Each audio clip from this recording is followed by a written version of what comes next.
assistive technology and accessibility specialist in my day job, and I'm here with Todd Crapper today.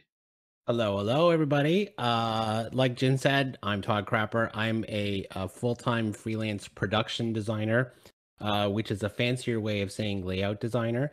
That's what layout designers who think that they're the top dog in the world like to call them. And I'm going to be here basically getting into using InDesign and other kinds of layout software for exporting more accessible PDFs. Yeah, excellent. Today's workshop's all about accessible documents. And so, with no further ado, I'm going to begin by just showing folks the very basics, which is how to make an accessible Word document. And a lot of the tools that you will use here and ideas translate directly into Adobe InDesign. And then, if you're trying to make things accessible in Adobe Acrobat as well. So, let's get going. In a document, typically you have headings. So if you think of a newspaper, you have the big headline, you have the smaller headlines. So that's how you navigate visually a news article. Those are called visual landmarks, and we're going to use headings as heading landmarks. So we put headings at the top here that we want to write about. Let's pull up some text. I'll do a little code here that pulls up text from the Windows manual. It's about the systems. I'm sure it's very exciting. So what we've got here is a heading and a body of text. So what if we had another heading, which is heading number 2, and then we wanted folks to be able to quickly navigate from one section to the next, but they're using a screen reader. This is just a big bunch of text, and to navigate, you just be arrowing through endlessly. Using a screen reader, which is what blind folks use to read and navigate the computer system, they can navigate headings. This is usually done by hitting the H key or hitting the number key related to the number of heading. So we're going to label this first one heading level 1, which I'm going to click here. And that will now mark that as heading level 1. So after that, let's say this second heading is a subheading that's beneath that. So that's a smaller headline on a newspaper that you're looking at. We'll label that heading level 2. So now if they were navigating the document and we had multiple heading level 1s, so we'll do another one here and just throw some text in, which I've done wrong. Anyway, let me magnify. So I'm visually impaired myself, if you haven't figured that out. That's why there's a big old magnifier here. So we're going to just throw some text in just so you have something visually to look at that makes sense. Okay, so we have a second heading level 1. We're going to mark it again by clicking heading level 1. So now we have 2 heading level 1. So if you're at the beginning and then you want to jump past heading level 2 to heading level 1, you click there. So how does that work in the document? Well, heading level 1s are likely going to be your chapters. So the headings of the chapters, and heading level 2 will be significant parts within those chapters that you might want to jump to, and maybe even a heading level 3 if there's a lot of content. What you do not want to do is add headings to absolutely everything. It will slow down navigation on the page. Blind users can use keys to pull up a list of all of the headings to look through them and navigate. And if there are too many, it will be a list of hundreds of headings to go through. So strategically, you want to pick where to use a title, where to use a heading. A title won't pull up the same navigation on the screen reader, but it will still mark it as a significant part of that page. So you want to decide when to use a heading, when to use a title. The rest of it is just normal body of text. If you're not sure, just highlight all of the text, label it as normal, and the screen reader will know that it's text to go through that. Make sure that your text is also formatted for visually impaired, low vision people. As you can see, my normal text is stylized for Arial 14 point. It's usually found that 14 point is roughly a good compromise where it's not bloated, but it still allows people to see. By right-clicking on any of the styles and going into modify, we can change what the style looks like. So every time you click on a heading, it will style it in the way that you have modified it, which is very handy just for layout. So even if you're not doing accessibility, you can unintentionally make it accessible by making your life easier and keeping everything uniform. Because I'm visually impaired, I realized I wasn't clicking on title. Title is here if you want to use that. Subtitle as well. So utilize those when you don't want to clog up navigation with headings. The last thing I'm going to touch on here, last two things, is one that images. So let's pull in an image. So we've got the lovely EveryoneGames logo here. If we select it and then right click on it, and then we should be able to insert caption. And here you can change the text so that when a screen reader navigates over this image, it will read out a description for them. So I would recommend adding that. If you're not sure on how to label it, you can always just add a description above it as a courtesy to say, this is what's in the picture. Try to be selective about how you create image descriptions, and I won't go into the details of how to do that just here. That's a whole other topic. But the last thing I'll touch on before I hand it over to Todd is that we have our headings to navigate the document. We have our regular bodies of text. We have titles within that to break things up, but not add too many headings. But all of this reads from top to bottom, page to page. A Word document is very easy to structure because usually it's just a single reading flow. What Todd's going to get into is something called reading order, which is when you create a more complicated document that pulls things all over the place. So Todd, I'll hand it over to you to talk a bit about PDFs. All right. Thank you. Thank you. I think it's really important before I get started, excuse me, when it comes to using PDFs, is that the form it's done in a Word document can be incredibly effective to making something that is accessible when it comes to the PDF. This is not something that happens in every single case, because sometimes you'll receive a document from someone who is they're not using Word, they're using something like Open Office or, a very kind of obscure, unknown word processing document, and it's not always compatible. But the headings and everything that would be set up in a document like what Jim had here, that metadata information will almost always carry over into InDesign. And what's great about it is it becomes one less thing that you have to do in InDesign, because, while I try not to trust too much of the information that I get, for example, one of the things that I will always do in a document is I will tag throughout the document. I will make sure to add where there's bold text, where there's italic text, especially when it comes to role-playing, because that can matter so much. When you've got games like D&D and Pathfinder, they italicize their spells. That's very particular, because then otherwise it's very difficult. It can actually confuse the game even more. So if you receive a Word document before you get to layout, one of the things that I like to do is I like to go and make sure that all of the different headings are set to default Word document headings. I don't like to use the fonts that the client has given me, because it just makes things so much easier when it comes time to start doing the actual layout. So now I'm going to go ahead and pull up my screen. Here we go. All right. So I'm going to do a little promotional plug while I do this. I'm going to use the layout files for Survival of the Able, which was just today on DriveThruRPG. And Jacob Wood is actually going to be running a game of it here during EveryoneGames. And one of the other reasons is because this is a game specifically about people with disabilities surviving a zombie apocalypse. So making sure that this is as accessible as possible was kind of a no-brainer. The bar was set pretty high for this. But there were a couple of areas where we did really have to make some considerations. So the main issues that I've experienced in the 3 years that I have really been focusing on trying to make more accessible layout is text flow. So a lot of what I'm going to be talking about, I'm going to have a basic assumption that you understand how to use your layout software. In my particular case, I'm using InDesign. And so when it comes to setting up your paragraph styles, your character styles and everything, I'm going to assume we have all that stuff covered. However, there's a few issues when it comes to a document that is as accessible as possible. And one of the main things is text flow.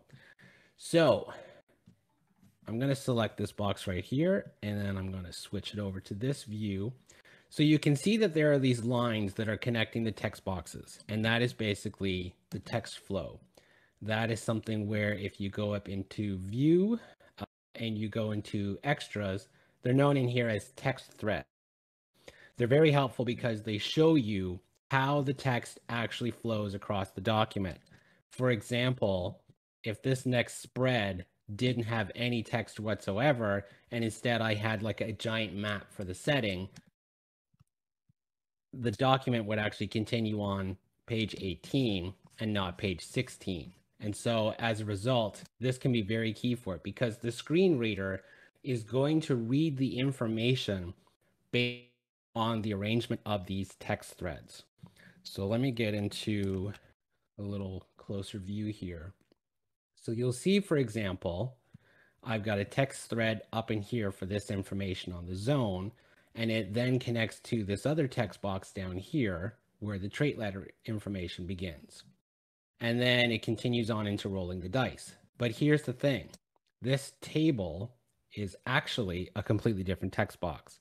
And so as a result, what's going to happen is that the screen reader is going to go right past that information right there. And it's not going to show up until potentially later, or it won't appear at all. And so if you have someone that is trying to use a screen reader on this document, it's quite possible that this incredibly important chart, which anyone that has played Fudge before will know that this is incredibly important to the game.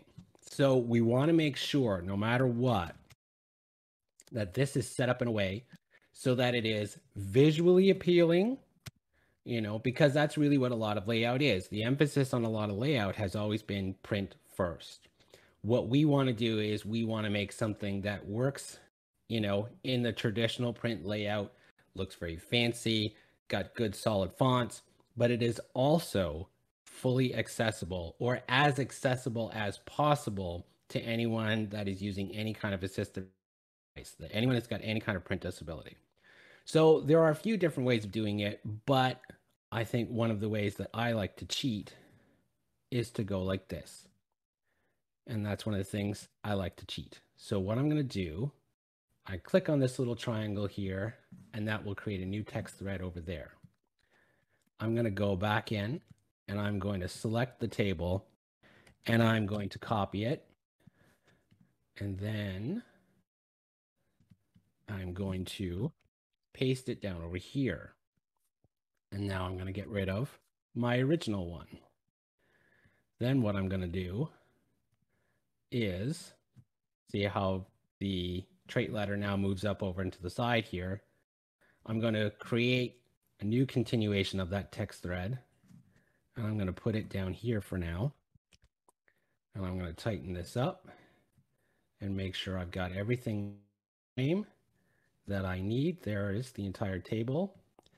And now I'm going to move it up into here where it was before. Now in this particular case, for some reason, I've got text wrap going on.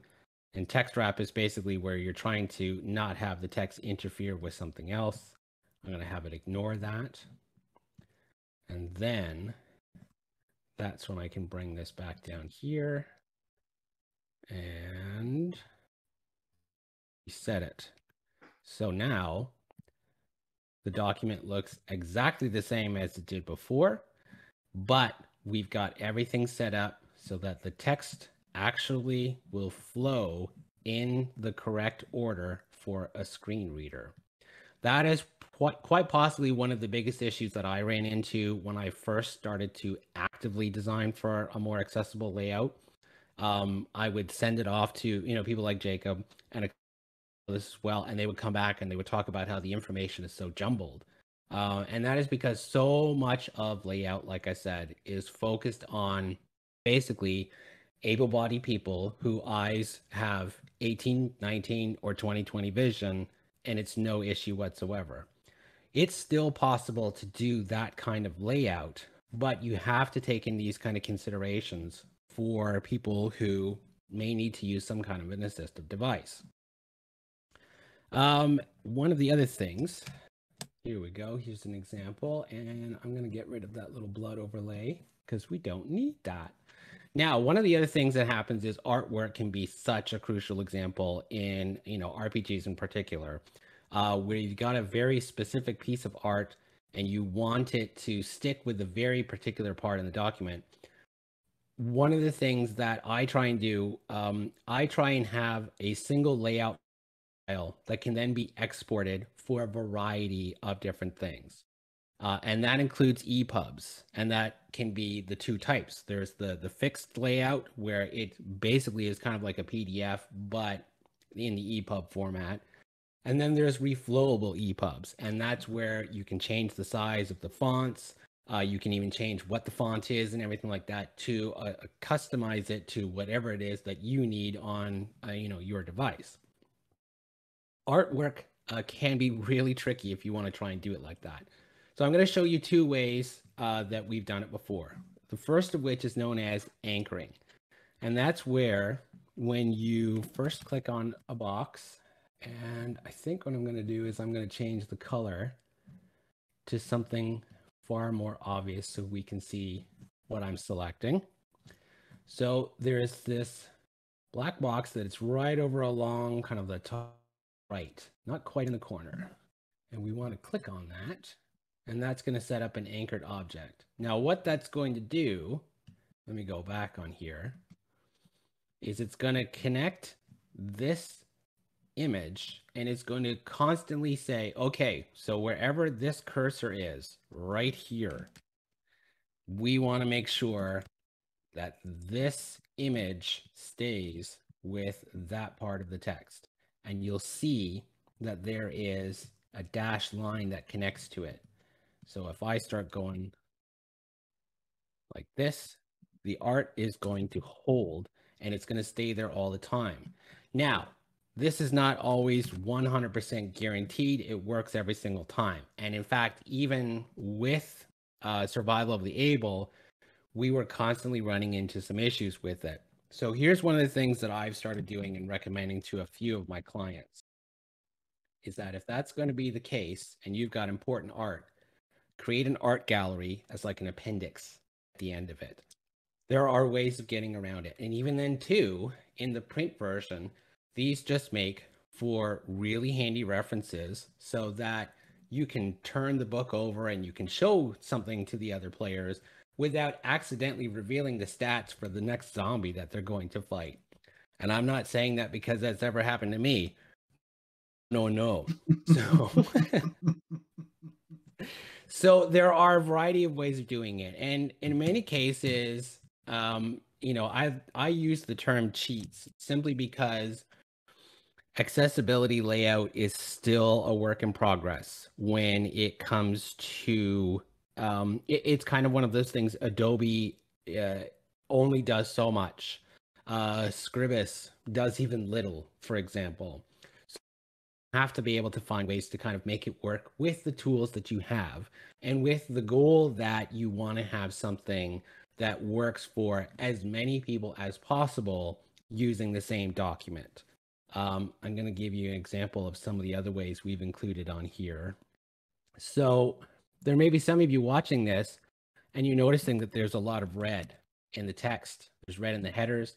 There's red up here along the top of this table here, the fudge version chart. Well, we thought about that. And that's why we also made a layer while everything is black. There's two ways of doing this. I prefer using layers, and it is exactly what it sounds like. It's one stacked on the other, stacked on the other. There is also an option in InDesign where you can do an alternate layout.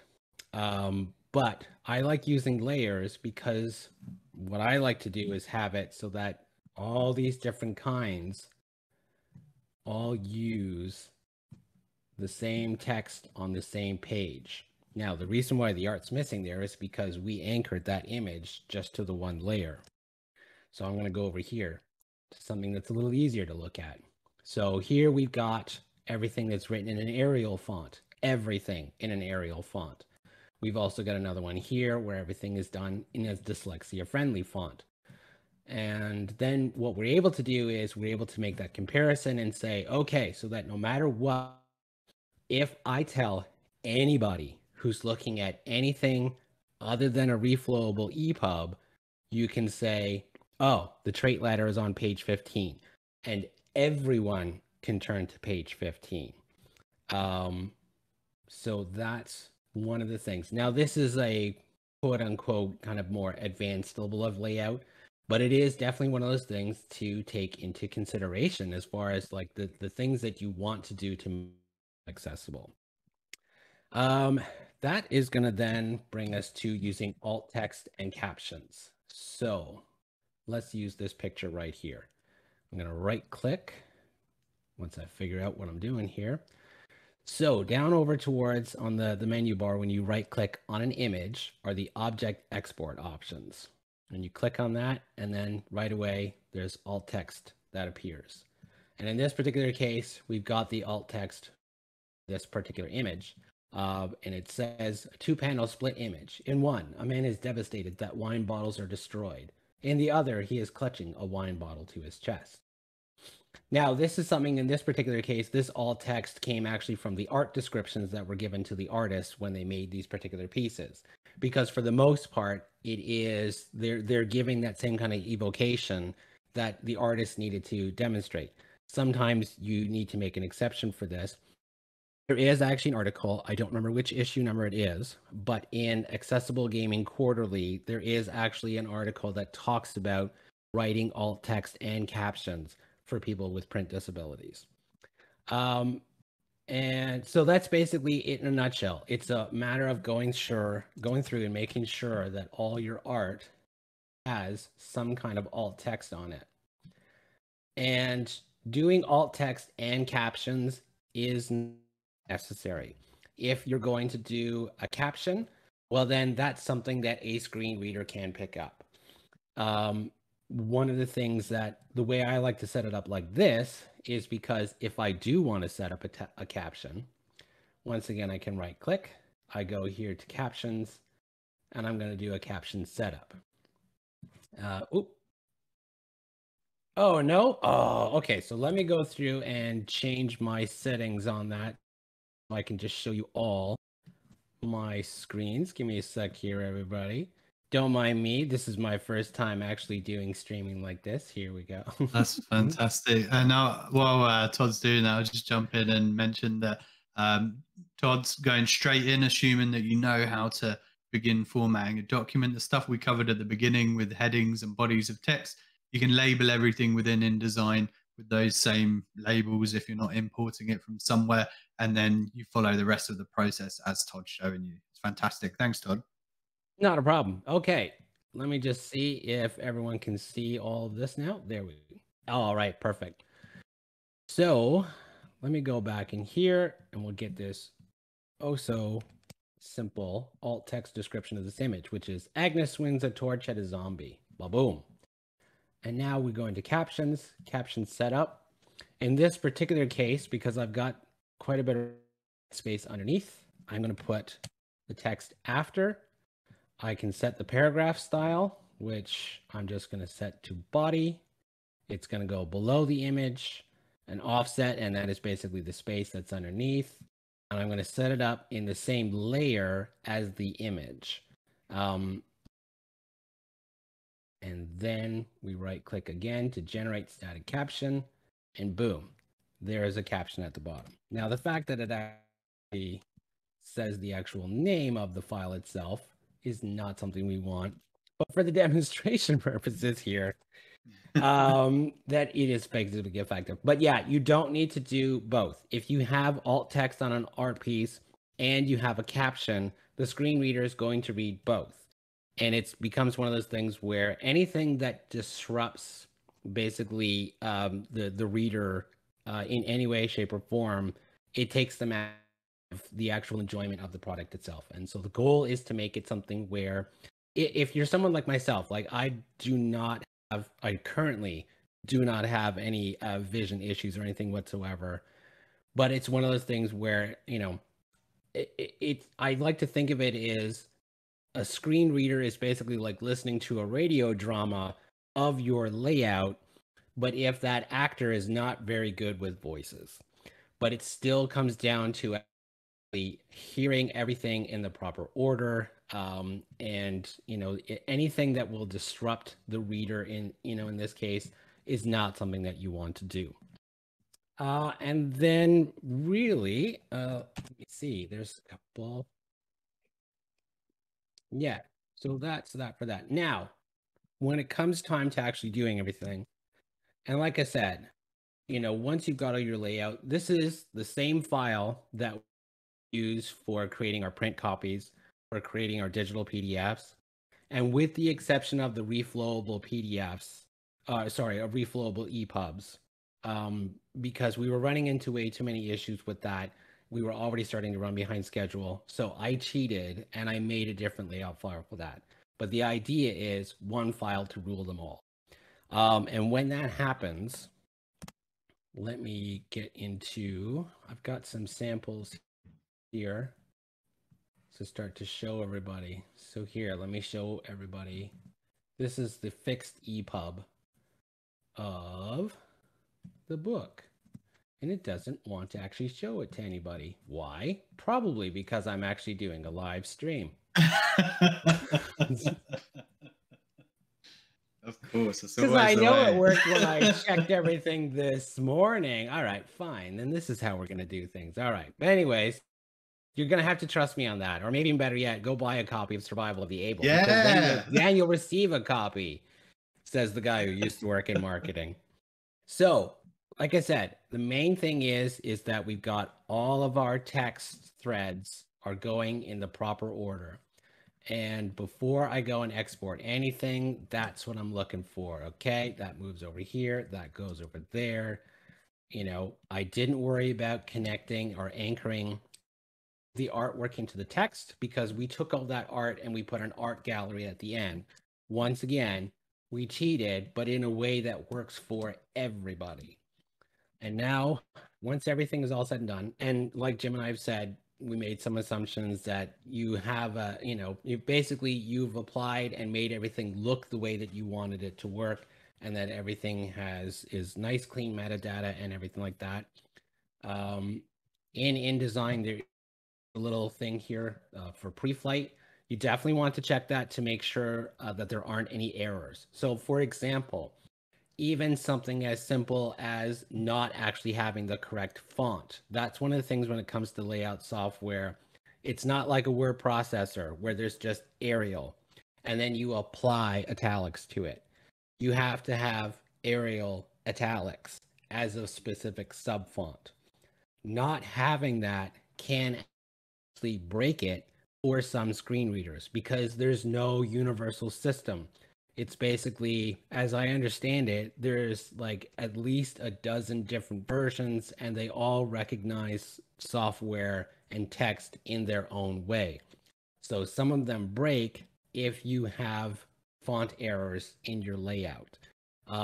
If you've also got something where the text comes to an end, say, for example, you'll notice this little, it won't work because everything flows. But let's say, for example, invoking the X card section here, say there was actually supposed to be more text that's down on the bottom here, and you would notice that there is a red plus that will be where this blue triangle is at the moment. And that will tell you that you've actually got text that is not going to be showing up. And for some screen readers, it actually will stop at that point and it will not go any further. Some of them have no issue, but some of them do. So that's why I like to say that it's about trying to create maximum accessibility, because we are still not at the part where we have solved every single problem for every single possibility that is required. It's about making it as accessible as possible. So once you've got all that said and done, how you export into a PDF is key. And when it comes to Illustrator, let's just save this as digital demo or Z demo for some reason. It's going to be an interactive PDF. This little box right here, create tagged PDF. That is going to be doing the bulk of the work. A tagged PDF basically goes above and beyond so that screen readers can access it.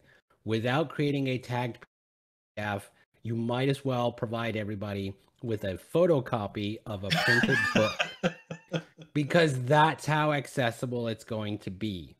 It's also going to recognize, like I said, the metadata that came over from the Word document that says this is a heading 1, this is a heading 2, this is body text. All that information is going to be included with it. And then once you go to export, now there's some other options that are on too. I don't know why that's at such a low level.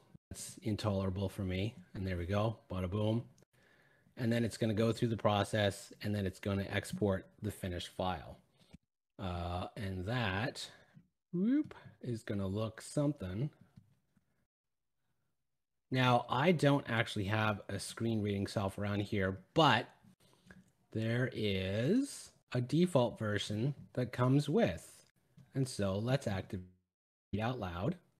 And let's see. Oh, no, you guys are not going to be able to hear it because I don't have a microphone hooked up. Or so I don't have speakers hooked up because of presentation. But this is basically what you're going to end up creating. It's nice, it's clean, it's smooth. And one of the ways that you can tell is if you go to Edit, which is an option that's in Acrobat Pro. Now, oops, I see what it did. Oh. Let's go into Edit and see how it actually selects the text just like you're in Layout, or just like you're in a Word document. If we weren't able to, it would just recognize this text as an image. It's a block of something. And in fact, I can even remove that text completely from the PDF. That's when you know that you have made something clean. And that's all the notes and everything I have for what I wanted to show everybody. Okay. Well, thanks very much for that explanation, Todd. I'll add some stuff on the end for folks that aren't familiar with accessibility. But yeah, that's fantastic. Adobe InDesign and using any software like that. Make sure you export everything with tags, as Todd says. Going into an accessibility checker on Adobe Acrobat is not an accurate way of telling if something is accessible. It'll give you a general overview, but you need a human to create an accessible document in the first place that they then export as a PDF, as Todd does. You need an editor to do that, to make sure everything is correctly lined up, especially with TTRPG documents where you've got so much going on visually. And as Todd says, layout's a huge part of it, where they want it to look nice. And something else that Todd touched on was all the different softwares and screen readers that people have to access stuff. The way that a document functions with JAWS, which is a pretty famous screen reading program that a lot of people use, is different how it will interact with VoiceOver on an iPhone. They're both very different. Sometimes VoiceOver will decide it wants to read stuff as it sees fit, whereas JAWS will usually follow how you formatted something correctly. The read aloud function on Adobe or Microsoft Edge isn't a good way of testing your document at home. It uses something called optical character recognition, or OCR. So it will look at a document and it will read the text. It will pull it from it and read from left to right. It'll usually figure out as well where there's columns, where there's breaks, and occasionally where there's headings. So I actually use Read Out Loud to read a lot of inaccessible TTRPG documents. So for those of you that haven't made your documents accessible, that's how we get into them. The problem with OCR technology is that you cannot navigate by headings. So I have to find where I am in the document and then use the Read Out Loud function to go through. But without going on a tangent, you should definitely check stuff with a screen reader or get someone else to check it. You should hire someone like Todd to make your documents accessible in the first place and export them. And please don't just click on an accessibility checker and go through. And then the last note I'll add before I hand it back to Todd to add on to anything I've said is that when you do create a document, let's say you have a TTRPG document and it's not been optimized to be accessible in the design phase. And so now you have it in Adobe Acrobat, and you're looking at those tags that Todd was talking about, because any element that you've created in your document in the design process is going to have some kind of tag associated with it. Whether it's the correct one or not is something else. When you go into Adobe Acrobat, you can look at those tags, change them. You can go into accessibility, go into reading order, change the order of them. That will usually influence the way a screen reader navigates it. It will also influence tabbing if you have any kind of form fields on, say, a character sheet, but it won't make it optimized for other tools. So I mentioned JAWS and I mentioned VoiceOver on the iPhone. JAWS will likely understand what the changes in Adobe Acrobat you've made. VoiceOver won't. It will just read from left to right again. So be aware that you can't just create a document and then cheat your way back out of it afterwards by accessing the accessibility in Adobe Acrobat. They even will say that on the page of their website related to the accessibility, where it says if you don't have it accessible in the design phase, it won't be accessible as an exported file. So you need to make sure that you have your documents accessible from the get-go, and don't try to retroactively fix it, especially with TTRPG rulebooks, which are very visually focused. So Todd, I'll hand it back to you in case you want to add on to anything I've said or correct me on anything. That'd be great. Yeah, I think the only thing I really wanted to add on to that is that doing accessibility or doing layout with accessibility clearly in mind does take a little bit of planning ahead. In quite a few cases, I've for a lot of my own projects at home, I will end up creating, here's what I want it to look like. If I was only something in print, this is what I would want it to look like, and then figure out, can this still be accessible, or is it going to take a lot of work? And in some cases, I've ended up having to go through and completely reformat how I did it, because in the long run, once you get started, and if you're like me and you're getting paid to do the work, as much as it might seem like a good idea, it's like, well, I need an extra couple of weeks to figure out how to do this. No, the client wants to only pay you for the most amount of your time. So planning ahead is key.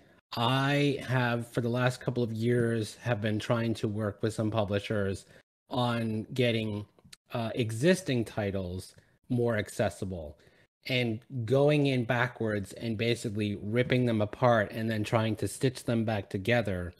To give you an idea of the kind of work that's involved, I've been able to get 2 titles done in about 2 years. That's a lot of work and a lot of testing, because these kind of considerations simply weren't put into place before.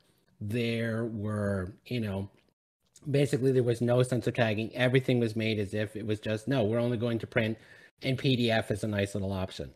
Even then those days of just, like, oh, the PDF is a bonus, it's a discount version of our print book, those days are starting to, just when you look at the prices of PDF alone, there's a lot of publishers who recognize that's a significant chunk of their market. And so as a result, they produce, like high quality PDFs. So that's one of the big things that I would say is plan ahead, know exactly what you wanted to do. Like when we were working on Survival of the Able, accessibility had to be an option.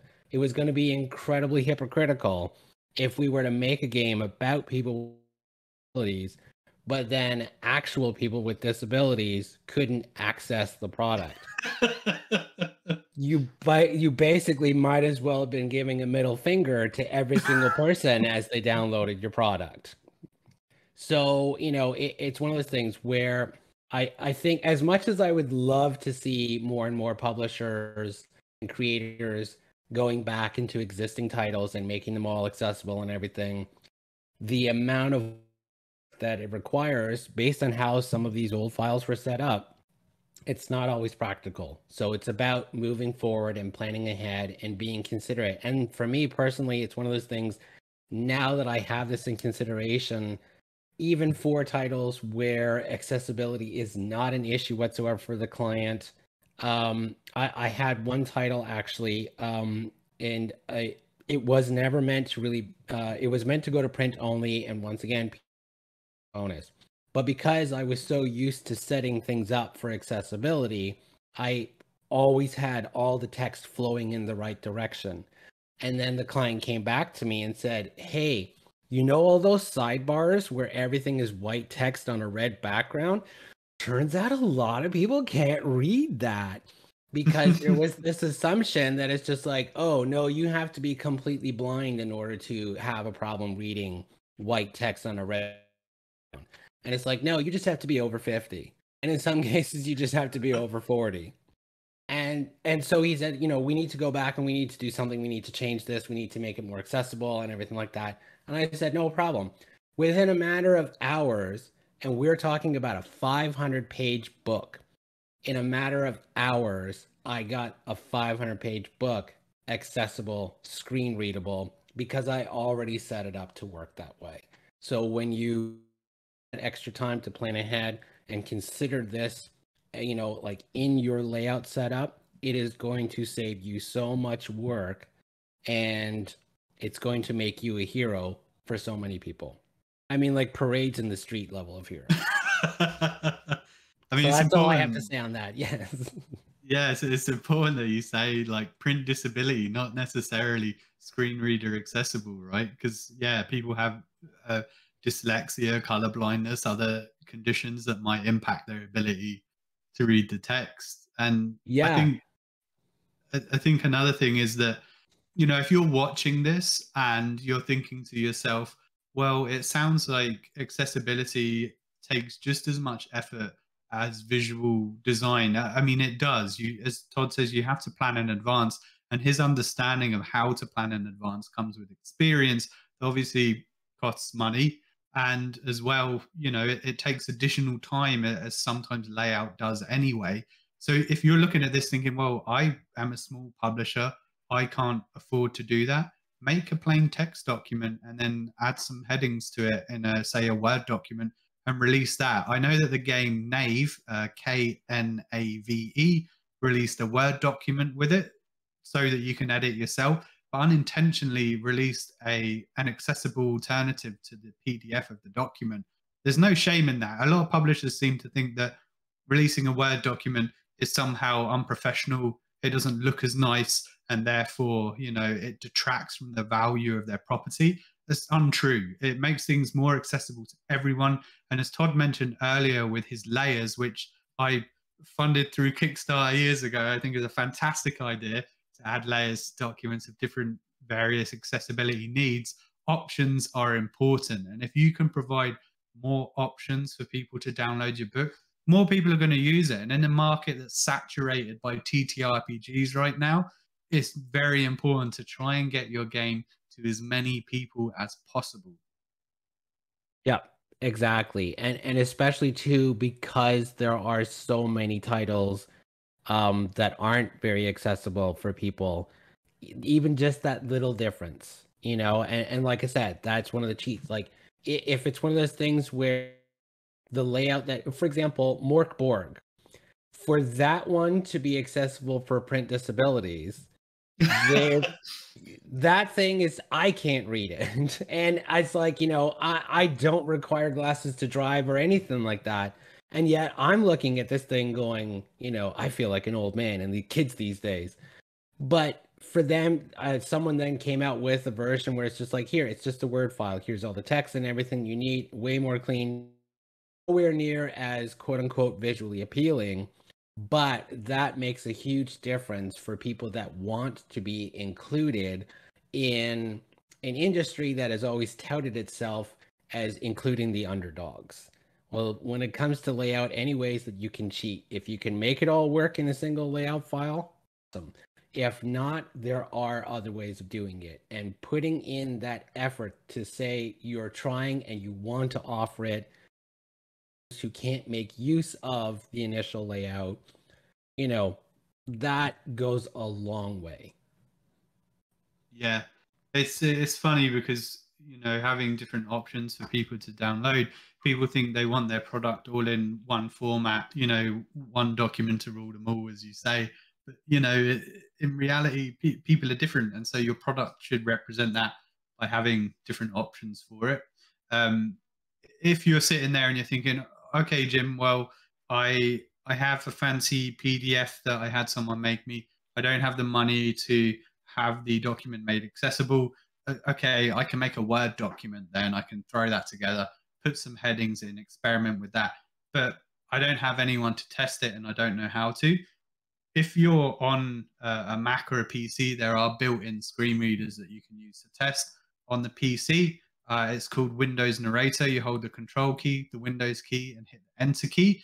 It will turn it on, and it will also activate a tutorial. The same will happen with VoiceOver on the Mac as well. And it's literally just a case of learning a couple of basic keystrokes, and then you can practice navigating the document yourself, understand how it flows, understand how a screen reader picks it up, and then you can check your cheap Word document that you made accessible over with the free screen reader, get it as close as. And you know what, if you put it out and it's not perfect, people aren't going to crucify you. They appreciate you making the effort, and all you're going to get is positive feedback or offers to help if you haven't quite understood how accessibility works in these documents. So any effort you make is appreciated, whether it's on the high level, hiring someone like Todd, or creating a relatively inexpensive document like Word.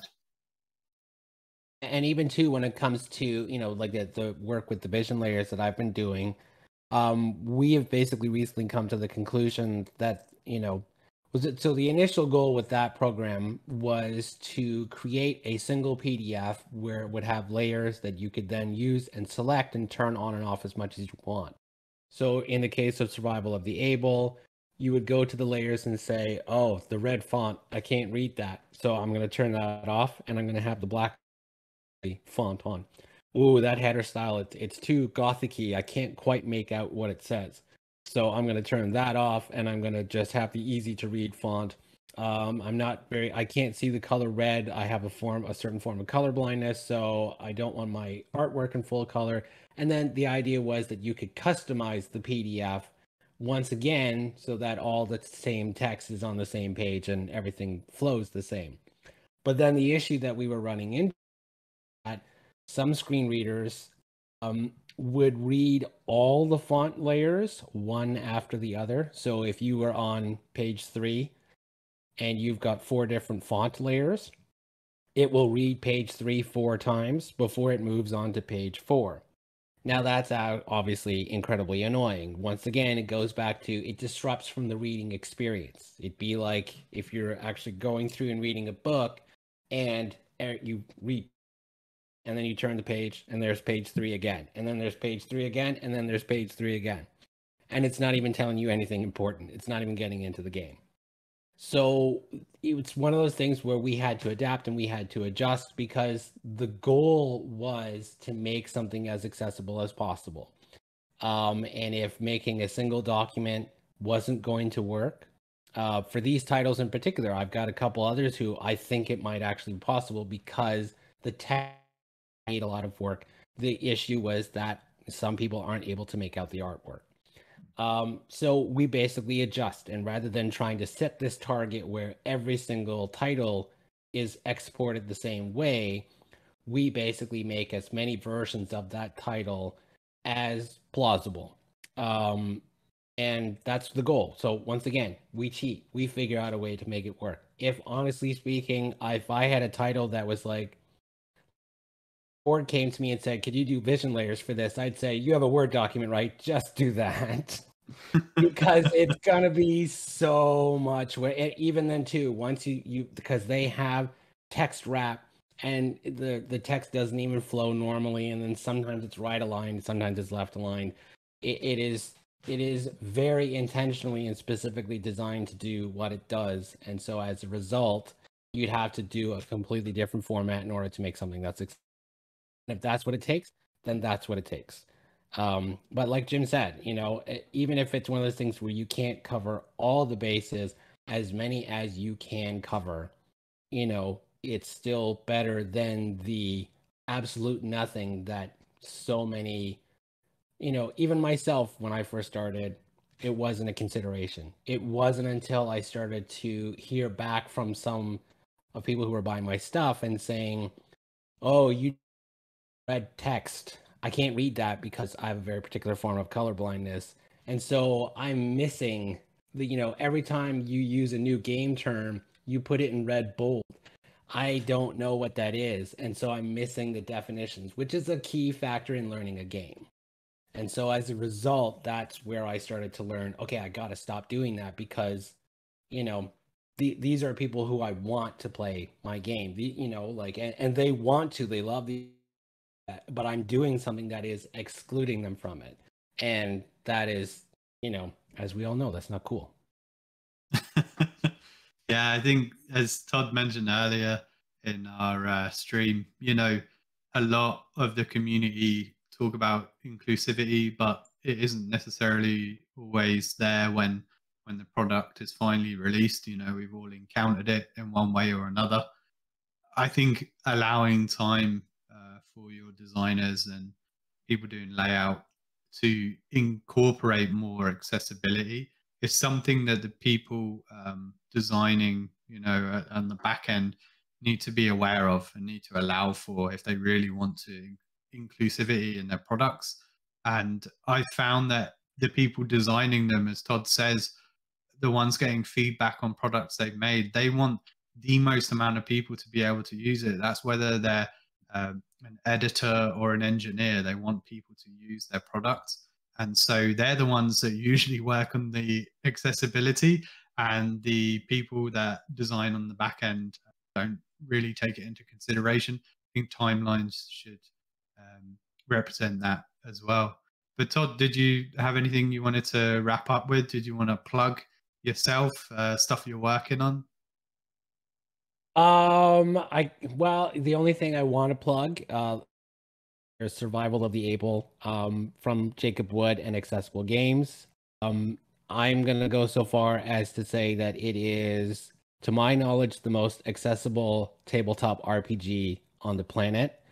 And I hope that if that is the game's title, that it doesn't last long, because I would love for someone to come along and whoop our butt and make something that is far more accessible. Just be like, oh yeah, well, check this out. We got James Earl Jones to hire 500-page game. That'd be amazing. If his voice is too deep for you, then we also got, this other person here to read the entire text of the game, So yeah, there's Survival of the Able. It is on sale now at Drive-Thru RPG. And Jacob is, I can't remember when, I think it's going to be later on tonight. He's actually going to be running a game of it. But yeah, phenomenal stuff. I'm just super pleased to be just one little cog in the wheel. There's also I work on the layout for Accessible Gaming Quarterly, which is also from Jacob Wood and Accessible Games. So basically, yes, I'm his marketing agent today. And that's one where we have a lot of articles from a good, healthy variety of people that are specifically talking about accessibility in the tabletop industry. I've provided a couple articles, and when it comes to doing layout on it, there's a lot of other people that have a lot of different interesting takes on it, whether or not it's bringing in accessible characters into your game to play, to actually creating accessible designs, and everything else like that. So if this is something where all of this is something that you're just beginning to discover, it's definitely an excellent resource that I would recommend. Jacob Wood's amazing. He's done a lot for accessibility, and Accessible Gaming Quarterly has great articles in it. I'd go and buy it on Drive-Thru RPG. But what if someone wanted to hire you, Todd? How can they reach you? That is a good question, because I have inadvertently, over the course of the last couple of years, started removing myself from social media. But I do have a website, brokenrulergames.net, and you can actually reach out to me from there. What I can also do is, yeah, because that's it. I am available on Facebook under the name Todd Crapper. It's not a pseudonym, and I swear no one else is trying to use it, so you're pretty safe. You just type it in, and whoever shows up, that be me. But yeah, those are actually the only two ways to reach out to me at the moment. Otherwise, you can reach out to some of the other moderators and facilitators on here, and they'll be able to connect to me on here. I am also on the Knights of the Braille Discord at the moment under the Warden, and you can find me on there as well. BrokenRulerGames.com. .net. .net, BrokenRulerGames.net. I know a lot of people mention that they want to make their documents accessible, but they don't know who to reach out to. So yeah, if you're one of those people, reach out to Todd Crapper at BrokenRulerGames.net, or in the Knights of the Braille Discord server. You can find a link to that server at the Knights of the Braille website. My name's Jim. I am an assistive technology and accessibility specialist in my day job. I've started several projects related to accessibility, including Knights of the Braille. I'm on that server. My username is @JimJam. So please feel free to reach out to me with questions. I love answering questions about accessibility. Will I make your documents accessible? No, I won't, but you can hire Todd to do that. It's a lot of work. But happy to talk about accessibility or any questions you have about making the documents accessible. Happy to give feedback on that. And everyone in the server is very helpful. Please be respectful. Don't jump into the server and ask blind people to test your documents for you.